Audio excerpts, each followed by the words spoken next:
This is the Dueling Piano Players Podcast, episode 16.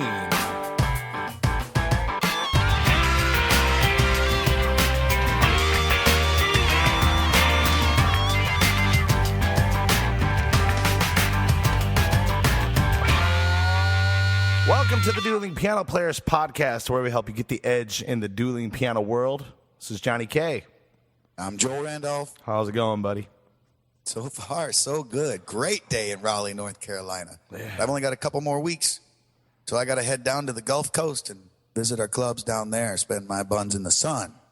That's a tough life, man. How are you going to handle it? I know it. Well, I'm probably going to sit around the beach or the pool all day and then go jam out at some beautiful clubs all night.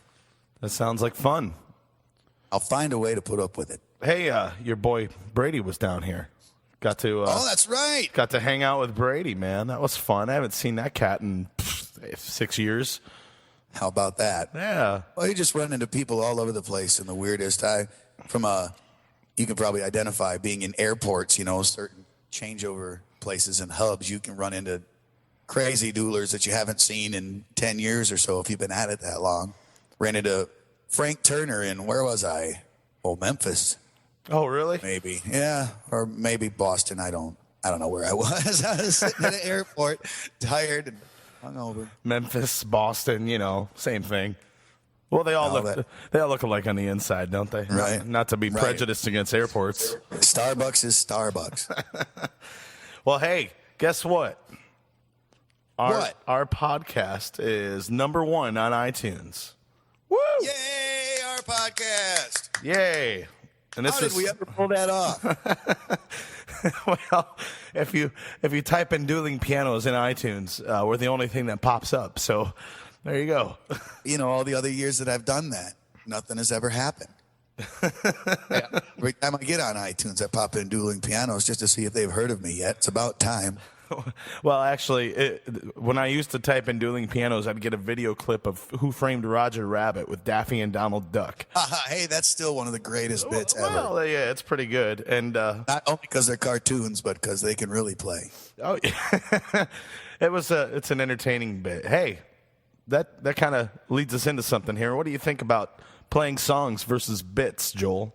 Well, that's a thing that that needs to be discussed, and there's really no right or wrong in this. There's a quote from a famous quote, or at least one that I like the best, from one of our dueling piano school. Does anybody really graduate, or do they just leave?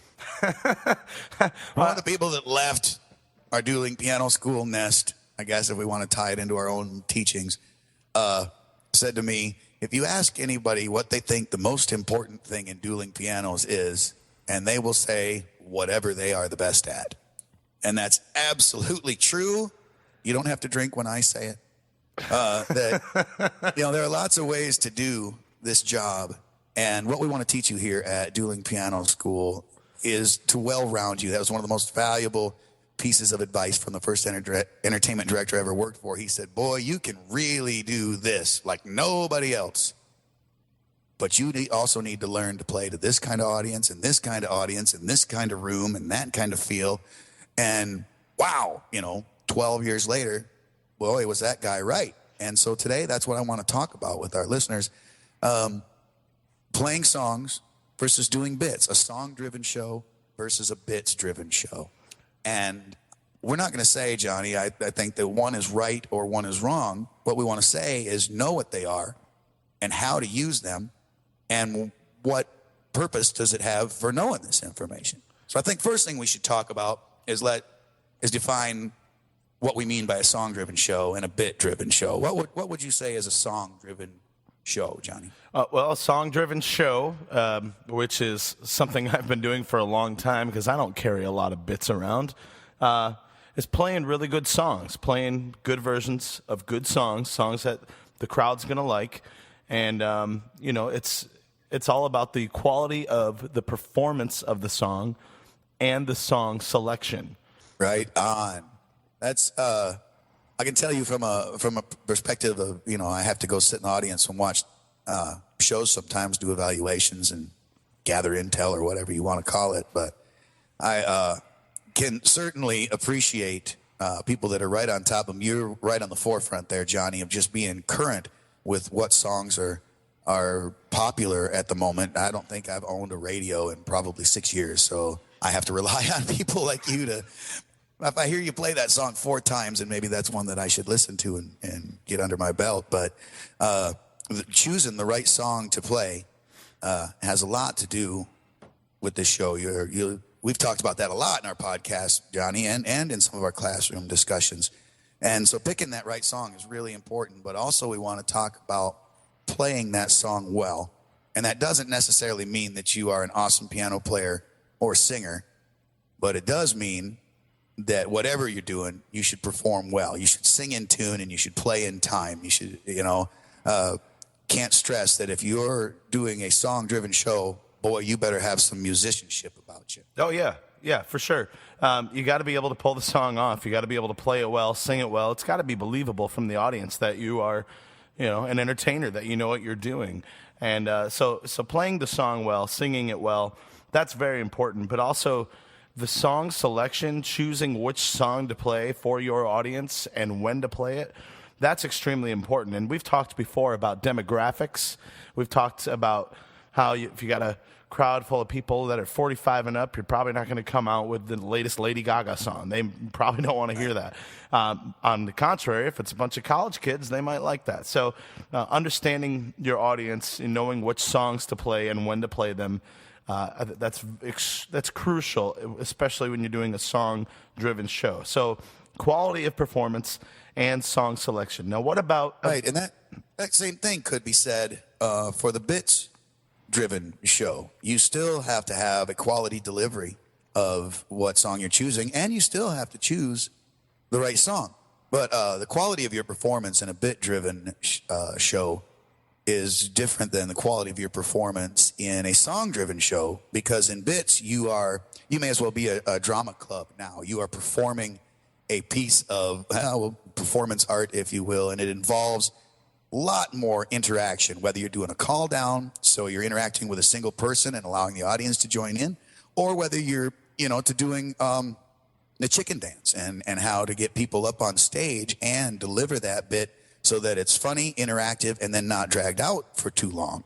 So the quality of delivery in a bit-driven show means a little bit different than it would in a song-driven show. Yeah, you have to be able to command the stage and keep control over the entire process of doing that bit. You have to be able to be a leader, be outgoing, and make sure that you have the attention of everybody there. If you're kind of shy and reserved, you're not going to get that attention. You're not going to command it. So that's very important when the quality of delivery of the bit is concerned.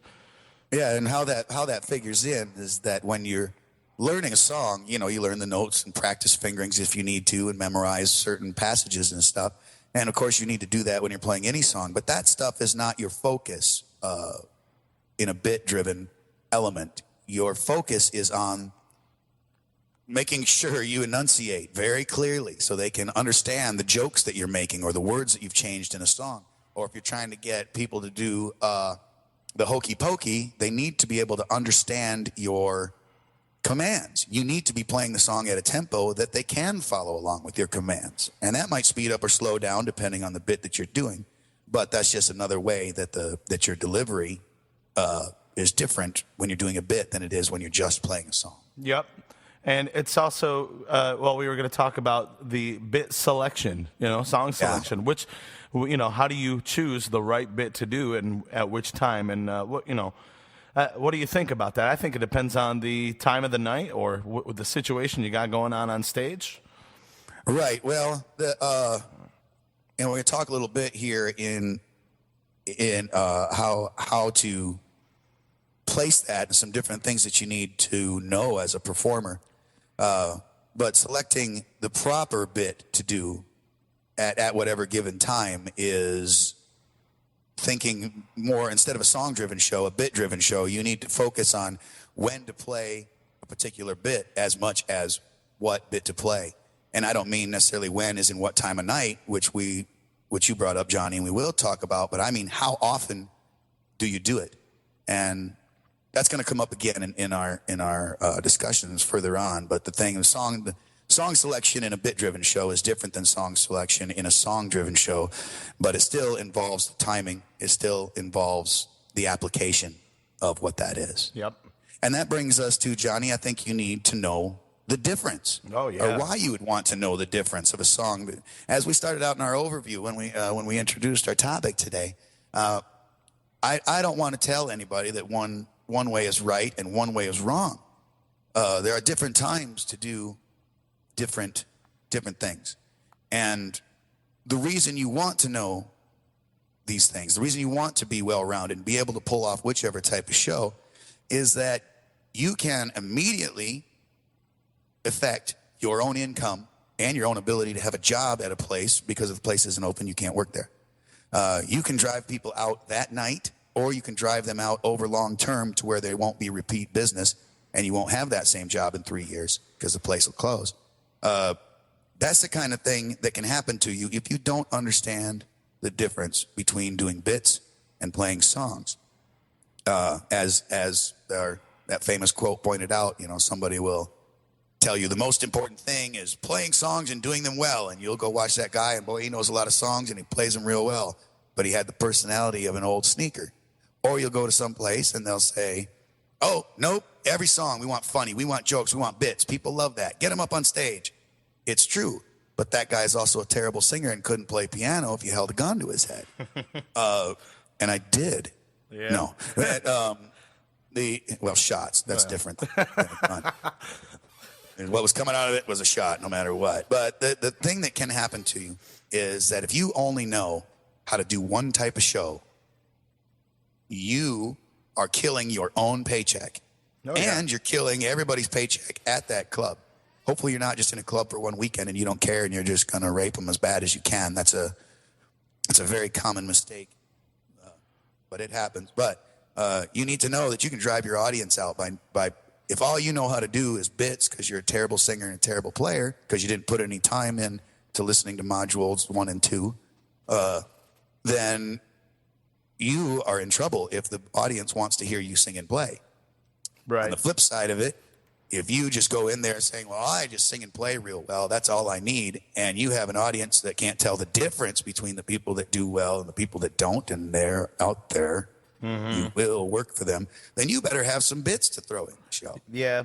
So that's the kind of thing that can go wrong if you don't know the difference. What are some things that you see do go wrong as proofs, Johnny, like some mistakes that you see lots of players make because they don't know the difference between song-driven and bit-driven? Well, they kill the crowd. Somebody pulls out a bit at the wrong time of night, and the crowd just, they were dancing, they were having a good time, and, all of a sudden, they just kind of look at the stage and go, what are you guys doing? You're screwing up our buzz here, man. Or, if it is a bit thing going on, if that's what they really need, and you just keep shoving songs down their throat, they're going to sit there with their arms folded and say, come on, entertain us. This is boring. I've got a really good example of that. Yeah, Johnny. This was. Was it something I did? This was no. Something that I did just recently, and this was $1,500 in my pocket show. Ooh. At a winery overlooking the Mississippi River. A beautiful, beautiful gig, and it's a show that this agency does every year, and a lot of my friends have played it before. And the feedback from the client was that wow, those guys are probably the best players and singers that you've sent to us. Mm-hmm. But all they did was play a bunch of songs. Those other guys were funny and did funny stuff. And as a result, I probably won't get the return booking. They'd rather have somebody that doesn't sing and play well and tell some jokes. Now, understand that agent doesn't send out anybody that's terrible. All the people that we're talking about are good players and singers. But they also have rounded themselves to have more of that stuff so that when the audience, that's what they're biting on, boom, yep, I've got a night full of that for you. So that not only can go wrong, it does go wrong. That, I'd like to have that paycheck again next year, and I probably won't just because I didn't sing enough dirty jokes or whatever was appropriate for that time.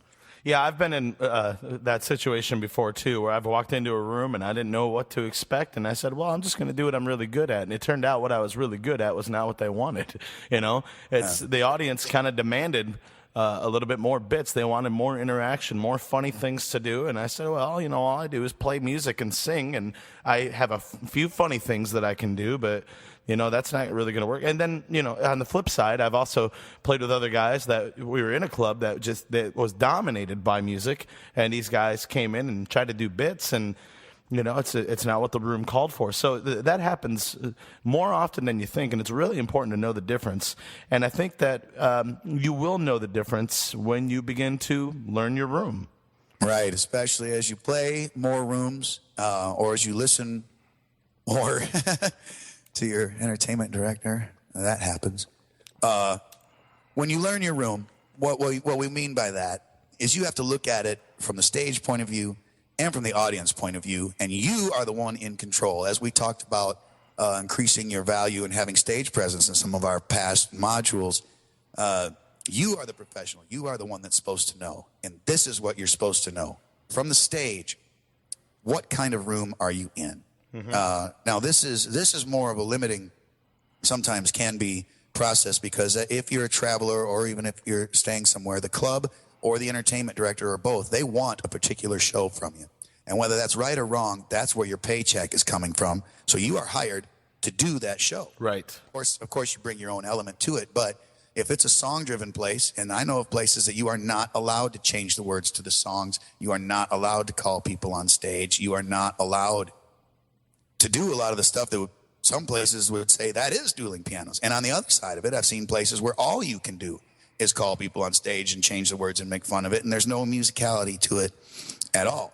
So you need to know where you are and what your place is there, so that you do the appropriate show, and hopefully you paid attention here and have stuff to offer to whatever situation that you're in.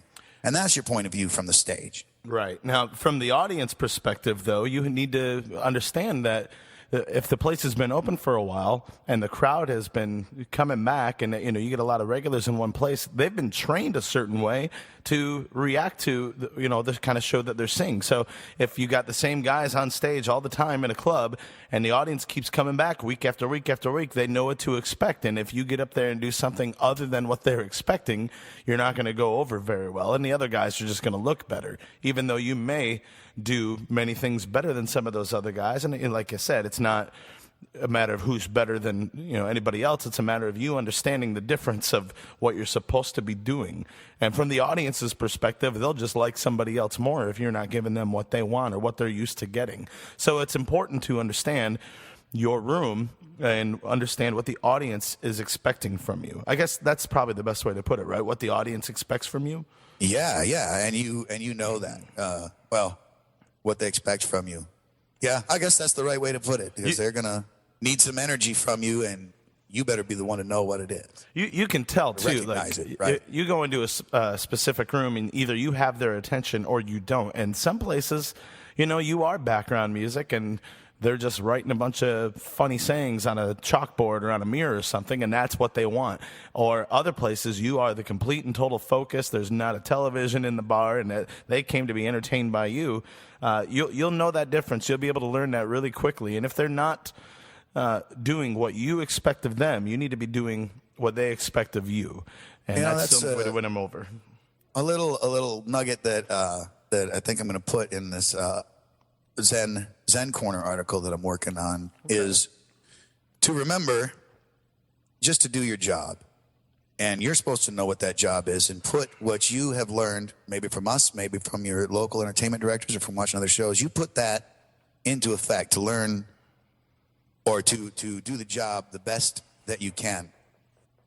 When you start thinking that you know what's going on and that everybody else is wrong, you're going to be about 3 to 5 years into the gig, first of all. And second of all, you need to check yourself. Before you wreck yourself. What you need to do is not try and make everybody else do it how you do, unless the CEO of the company told you to. You don't need to make everybody else do it the way you do. You need to do your best to perform with everybody else. I promise you that's going to make you the happiest and the most money. Don't try to control them. If you don't like working there, work somewhere else. But, you use this stuff that we're trying to teach you to do your best job. And when we're talking about what the audience expects, I'm telling you from experience of my own personal, from watching other people, when you start getting mad at the audience because they want something you can't deliver, it's bad for everybody. Oh, so yeah. just be aware that there are different things that you're going to have to be ready with in your bag of tricks. So when that audience wants that and you know they want it, then boom, you got it. Maybe not a night's worth. Maybe you're not going to be the flag carrier on that particular bit mission, but you can put your personality into it too and be an effective part of the team instead of just sitting back there complaining. But you have to know that that's what you got to do, and that's something that you can do. I can sum that up in one sentence that I learned when I was in a band back just out of high school. We'd always get together to warm up, and we just kind of jam a little bit before we actually tried to write or play anything. And I was just rocking on my bass, not paying any attention, playing in key, and the guitar player stops and turns to me and says, "Hey, play with us, not against us." And you know what? That lesson has stuck with me for years. So I think that's a great thing. Great way to look at it. So you need to know the difference between a song-driven show and a bit-driven show, how to deliver those songs, how to choose those songs, why you need to know the difference, what can go wrong or what is going wrong if you don't know the difference. And, the biggest thing is to learn your room and deliver what your audience is expecting and what your club owner is expecting. Do your job and have your head in the game. That'll make your life happy and your paycheck fat. And you will not have to look for work. And it'll also make your girlfriend happy and your girlfriend not fat. Okay, so I want to end this with a little tip. I sent out an email yesterday. If you didn't get it, check your email box and check your spam folder, make sure we're not in there. We don't spam anything. We have to send out an email once every 2 or 3 weeks. And something that we added to our site a long time ago, which I realized maybe people just haven't been looking there and don't notice that it's there. But Joel, we've got this giant, what we're calling the Dueling Piano School Songbook. It's full of lyrics to like 200 songs.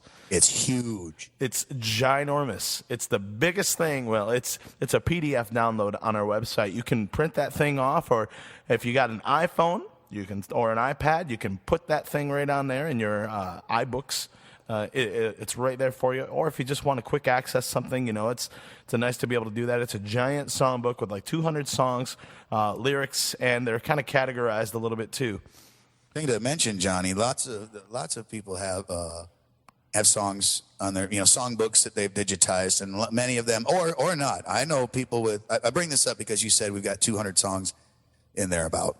Mm-hmm. Some people have their songbooks with 1,000 songs in it. What I want to point out about our songbook that's up there, and this has been contributed to from several professionals that we know, but these are tried and true songs. These are not, hey, I have every song in here ever that I can do a terrible version of anytime somebody gives me $1.